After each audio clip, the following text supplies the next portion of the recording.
Hi, so I'm C, and this channel, like I said in my kind of introduction video, is just kind of me making almost video diaries, pretending that whoever's watching is my therapist and I can just vent and kind of talk into the void. In this video or episode, I guess I'll call it, I'm going to be just kind of giving everyone some background, kind of just setting the base for kind of what I've been through and everything, so that the whole thing kind of just flows more easily, because in order to understand the things that I struggle with now, you kind of have to understand what my life has been like a little bit.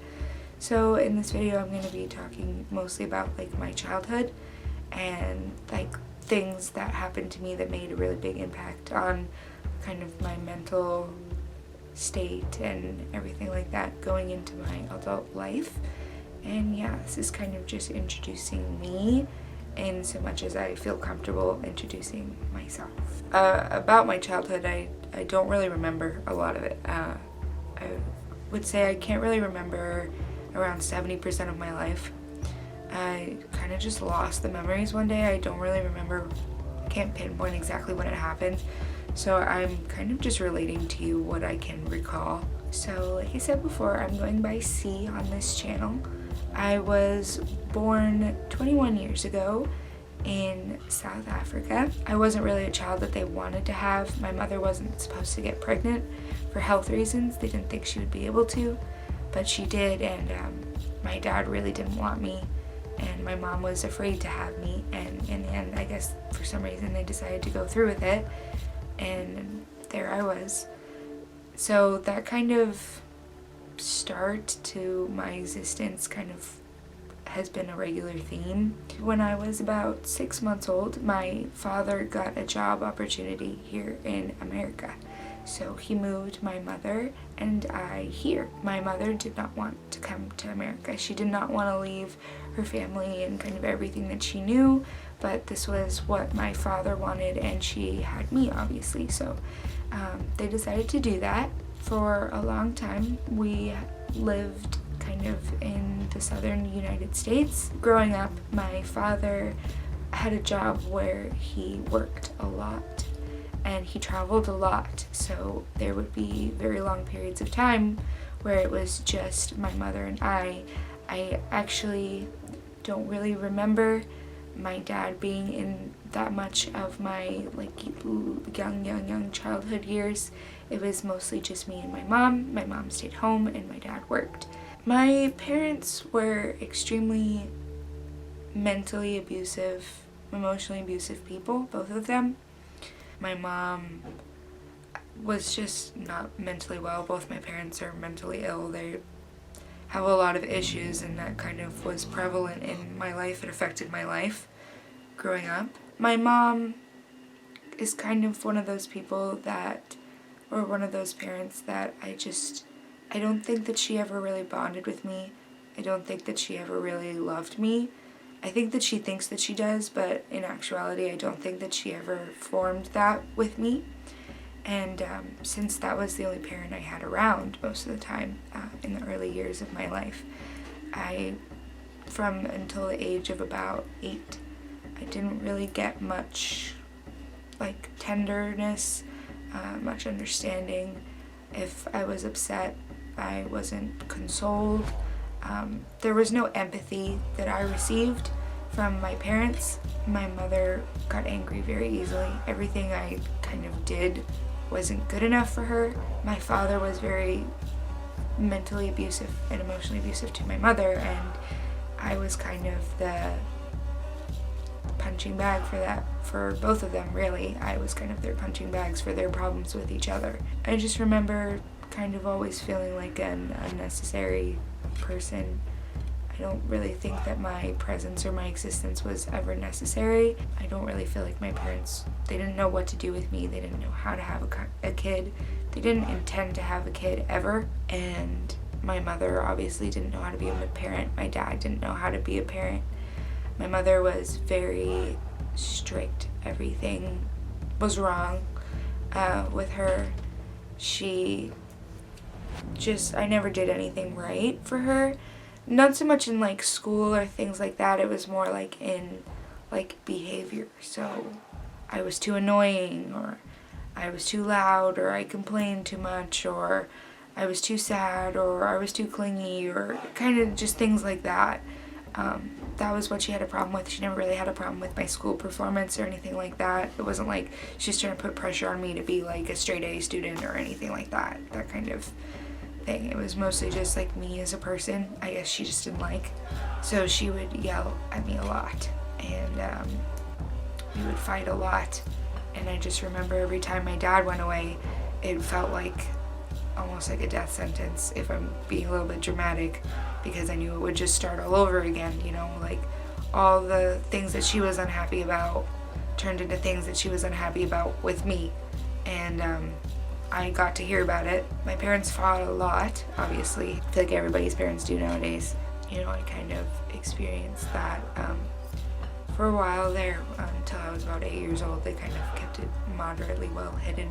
My parents would kind of always be pitted against each other, and I was always in the middle of it.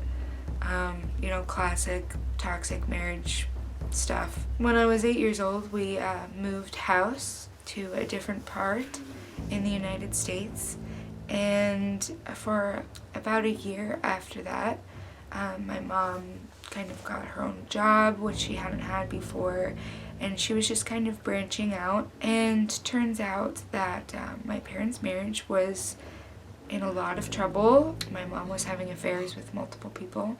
My mom has claimed to me, she actually told me this when I was 12 years old, which really fucked me up for life, but she told me that apparently my father is a pedophile, and he would regularly show her the mountains of twisted porn that he had on his laptop, and that she was afraid for my safety and all this. This is what she says. I don't really know if I can believe her.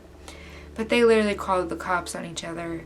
My mom was having affairs, and I found out, and it really fucked me up a lot, that she was having affairs.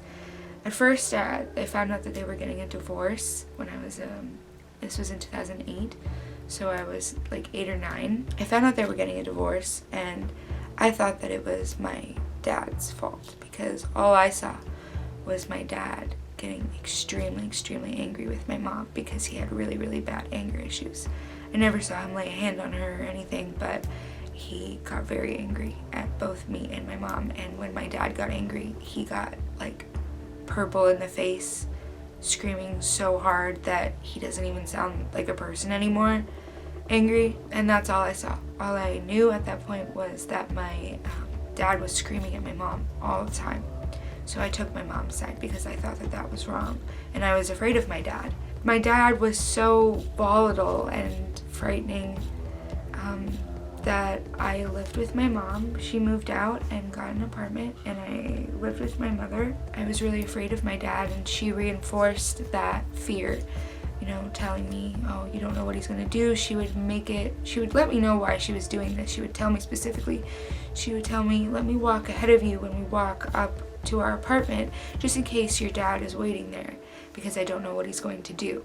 And she would not hide this from me or anything, so she would kind of foster this fear. I was living in this fear of my father because he was so angry and so volatile because of everything that was happening. Before I found out that my mother had been having affairs, she introduced me to this man, and she told me that they were co-workers and that they were friends, and kind of horses are in my blood, and this man had a horse farm and would let us come over and ride the horses and take care of the horses and explore his property and stuff like that. And I thought that this was just a friend of my mother's. I'll call this man A. So for a while we would go to A's property, and I hadn't met him yet, and then my mother slowly introduced him, and A was like this father that I didn't really have. My father was not an affectionate person. He's a very cold, very angry person most of the time. and he could be very cruel. But A was kind and generous, and he doted on me, and he showered me with affection and gave me gifts and presents and kind of just fulfilled every dream I had. And I thought, oh, my mother's friend is so cool.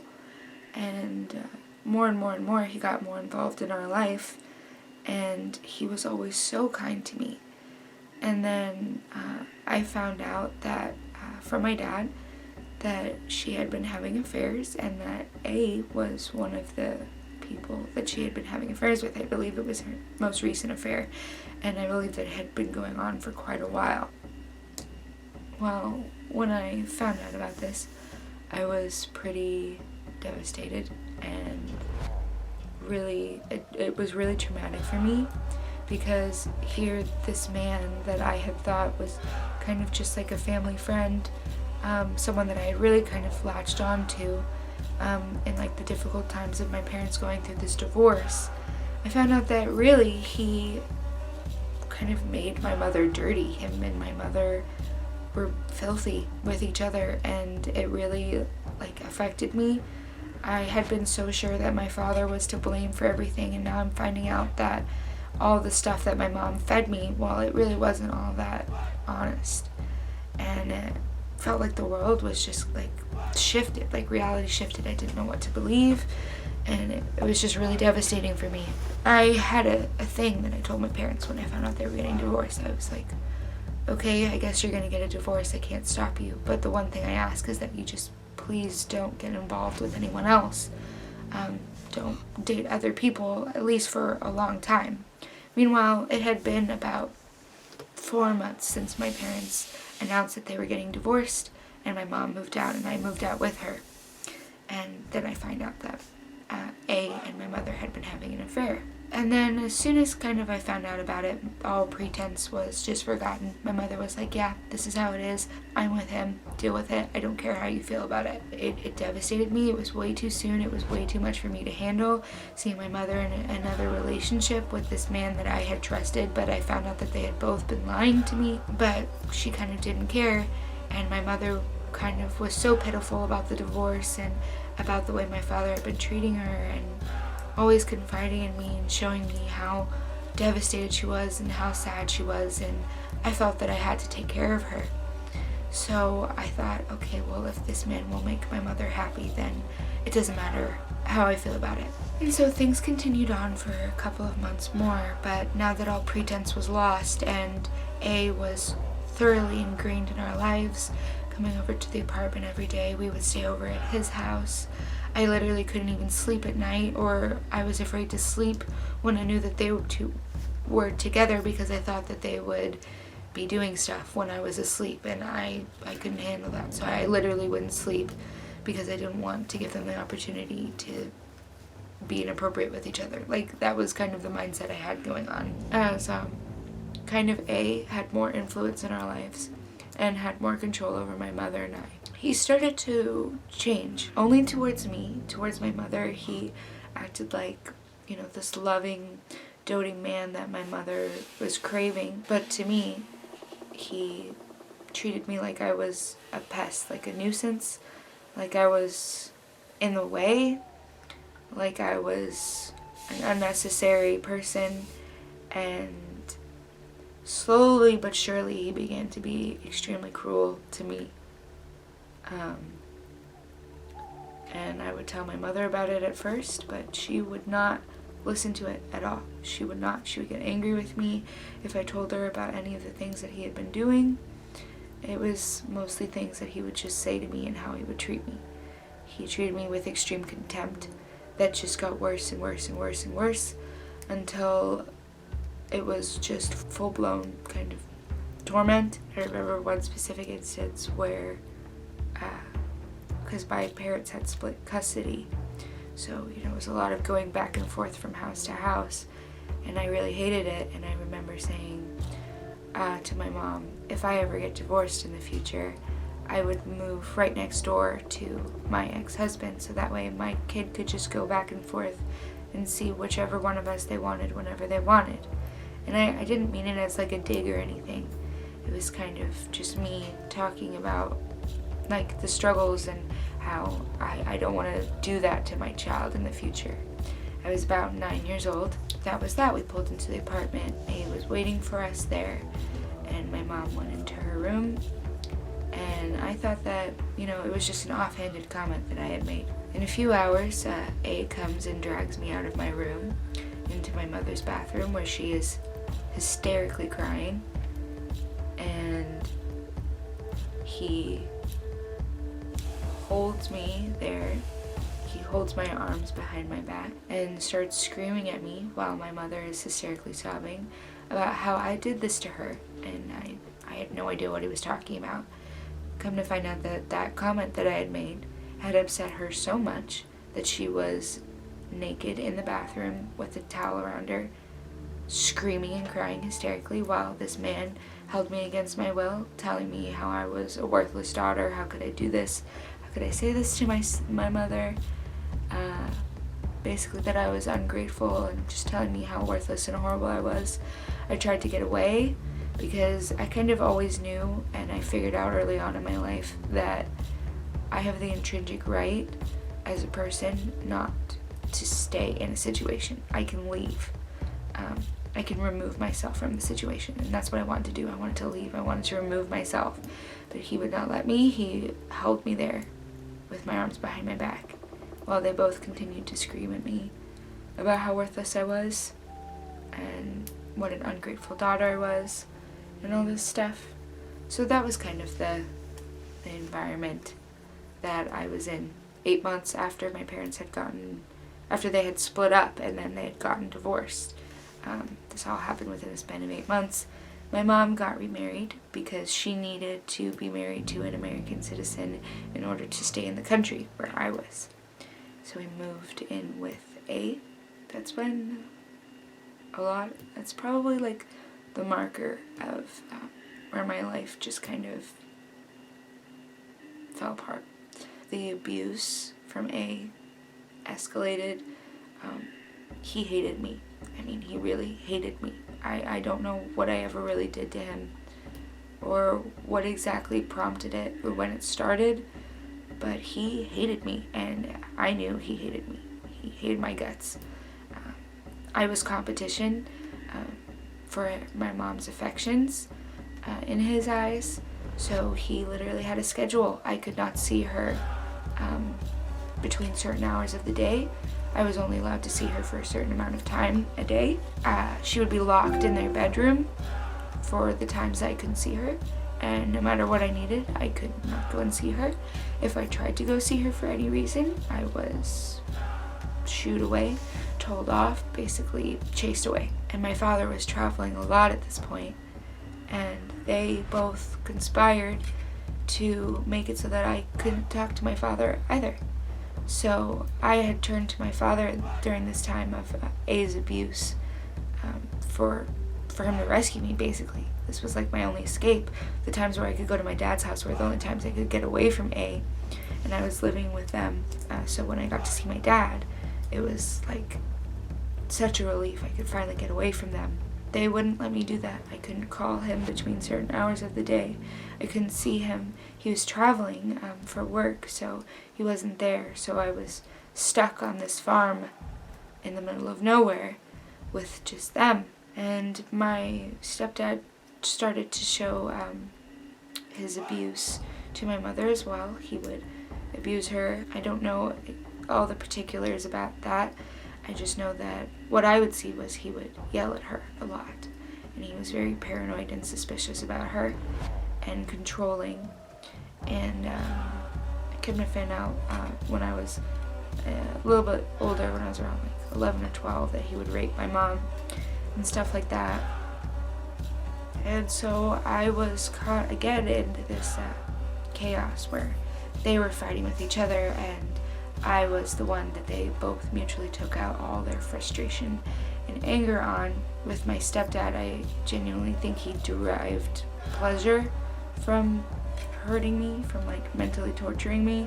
He enjoyed just being cruel to me whenever he could, and he would kind of rope my mom into it. So now they would both be cruel to me and whatever he would do to me, she would back him up. I remember one time, I can't remember exactly what instigating it, but he made me cry, and I was crying a lot, and he picked me up by my hair, lifted my entire body off the ground by my hair, and started screaming at me to stop crying and that I wasn't allowed to cry, and how pathetic and pitiful and manipulative it was for me to cry because of what he was saying.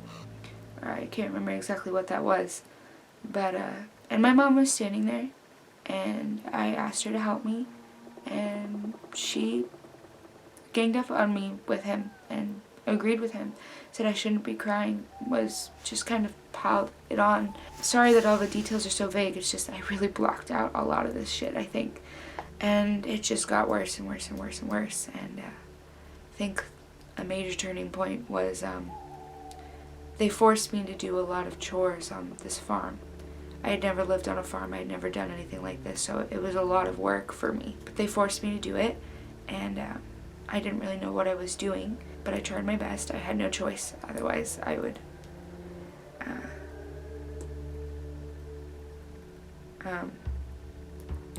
have hell to pay if I didn't do it. I feel like I remember like maybe not being able to eat if I didn't do all my chores or something like that. It's very, very hazy. I was in charge of feeding this pig that he had. He really loved this pig, and he had a lot of dogs, and all these sections of the farm, like where the animals were allowed to be, were cordoned off with fences and gates, and the gates led into one another. So the area of the yard where the dogs were was connected by a gate to where the pig's pen was. I had to go feed the pig before school, and I went and I did the thing, and I remember closing the gate, and the lock was kind of funny. It was one of those, you know, like with gates, like the lock kind of slides into place.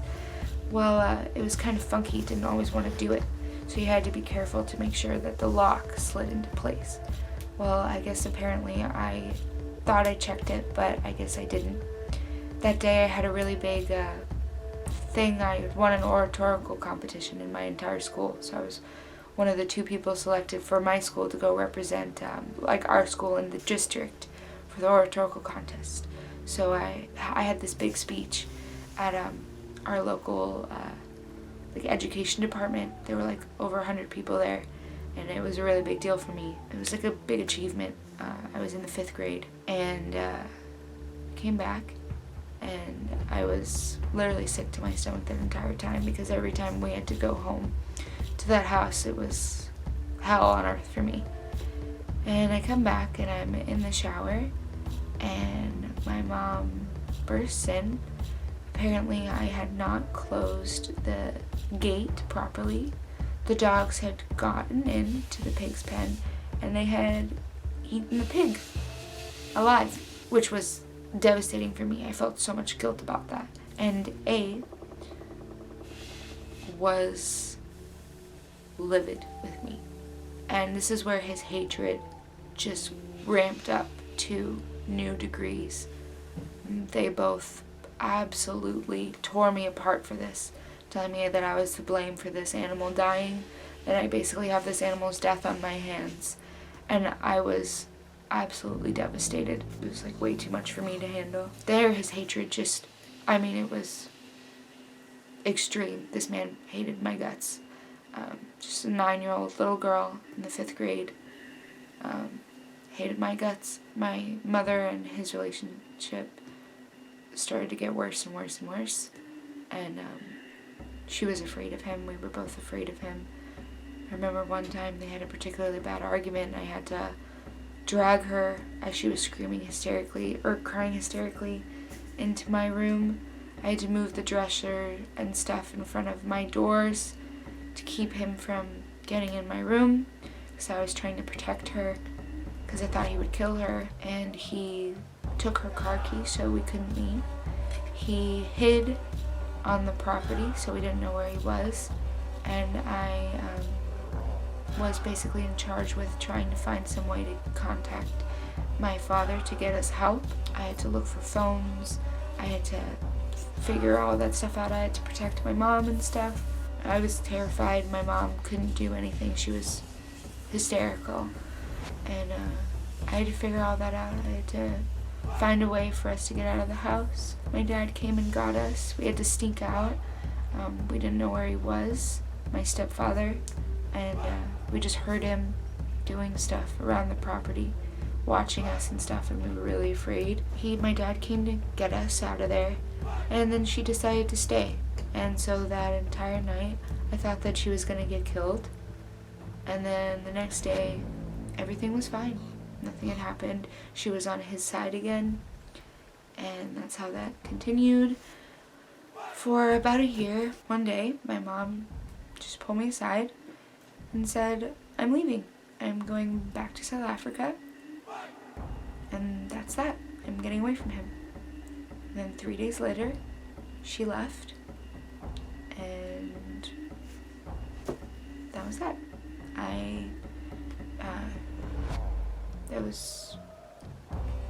She gave me no warning. She didn't try to bring me with her.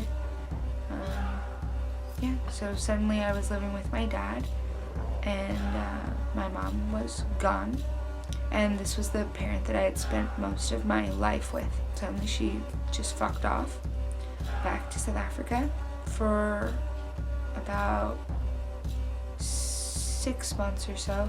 I didn't speak to her at all because I was very angry because she, literally abandoned me with my father, who has a lot of problems.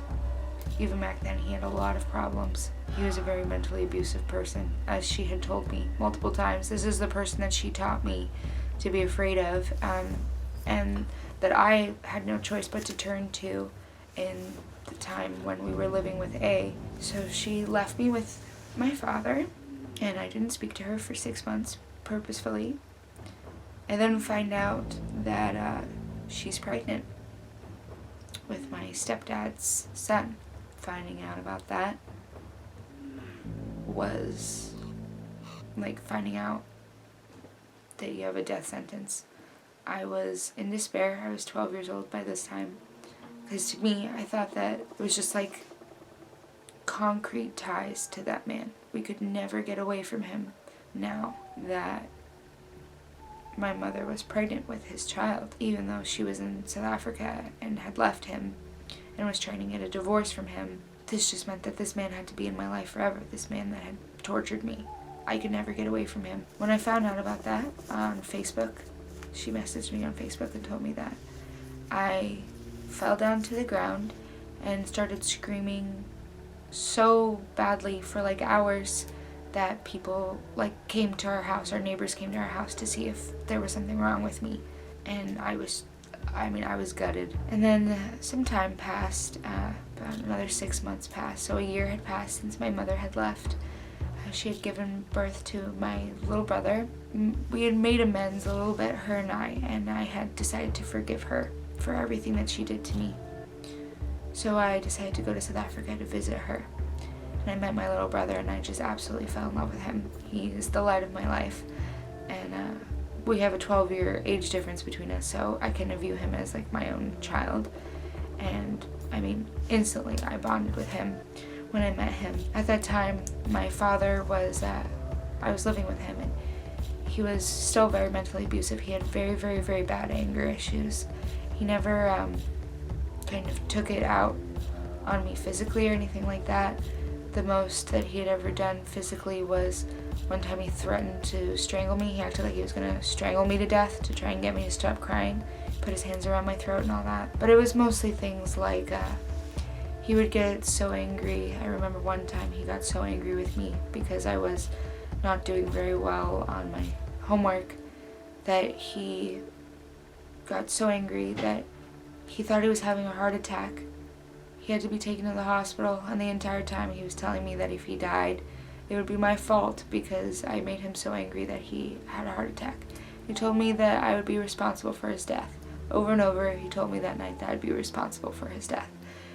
But just imagine someone getting that angry that they literally thought they were having a heart attack. That's the type of person my father was and is. I go to South Africa and my mother is living with my grandparents, and I've always been very, very close to my grandmother. She's kind of like the closest thing to an actual mother I've ever had. And I decided to stay there. I decided to move there and live there with my little brother and my grandparents and my mom. My mom and I had made amends. I thought that she had been a different person, and I kind of just blindly forgave her and trusted her. At that time, while I was there to try and convince me to stay there, my mother told me all these graphically horrifying stories about how my father is a pedophile, and instilled in me this deep, deep, deep fear of my father in me. And I decided to stay there. And things were okay for a while. It was a very big culture shock for me. I actually got expelled from a private school there because this teacher tried to look up my skirt and lied about it, and the school didn't want it to kind of get out that they had a teacher that would do something like that, so they expelled me, and that was really hard for me. We moved to my grandparents' vacation home in South Africa on the beach, literally on the beach. We lived there for a while, and I started another private school. It was very hard. I was getting bullied pretty badly. My mother kind of just started up again with just her abuse. It was very clear that whereas there'd be a lack of a bond between her and I, she just didn't seem to love me like that, like a mother would love her child. She did have that bond with my little brother, and it was very, very obvious to me. So she really loved him, and she showed him like a love and tenderness that she didn't really show me. There were times in my childhood where it was kind of like when the mood struck her. She could be a really good mom, but there was always just this kind of emptiness, I think, in regards to me, that she felt that I was very keenly aware of my whole life. I never really thought that she loved me. I thought she loved her dog more than me. It was pretty bad, actually. Suddenly seeing that she is capable of it, it's just with me that she just doesn't feel that way. It was really hard for me. She was just cruel to me. She'd just say cruel things, act cruel ways, very short-tempered with me, never satisfied with me, just didn't love me. But she kind of tried to fool herself into thinking that she did, or tried to fool me into thinking that she did, or everyone else. Tried to fake it, but she didn't really. It got pretty bad. She made my life a living hell while I was living there in South Africa. And finally, I couldn't do it anymore. I couldn't be with her anymore. I couldn't stand to be around her anymore. So I decided to come back to America and live with my dad again. And as soon as she found out that I had made that decision, all pretense of love and concern was forgotten.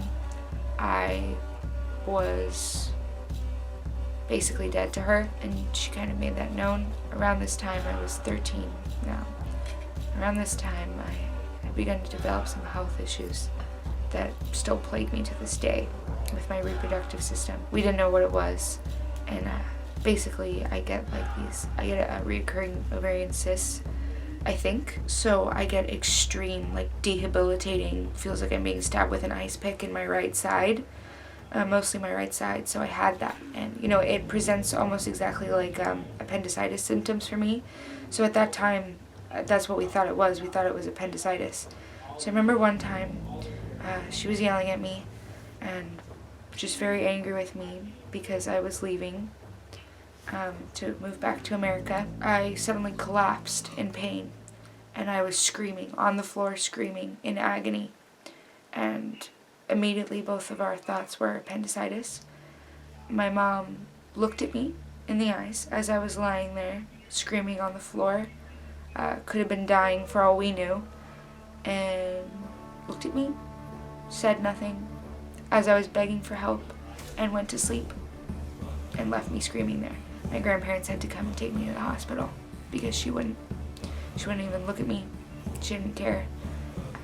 She was basically wiped her hands of me and for all intents and purposes left me to die. So then I moved back to America. I think that that's where we'll end this one. Kind of gonna break this up into parts, just giving you background on my childhood and stuff. But yeah, that's where this part will end. So thank you for watching.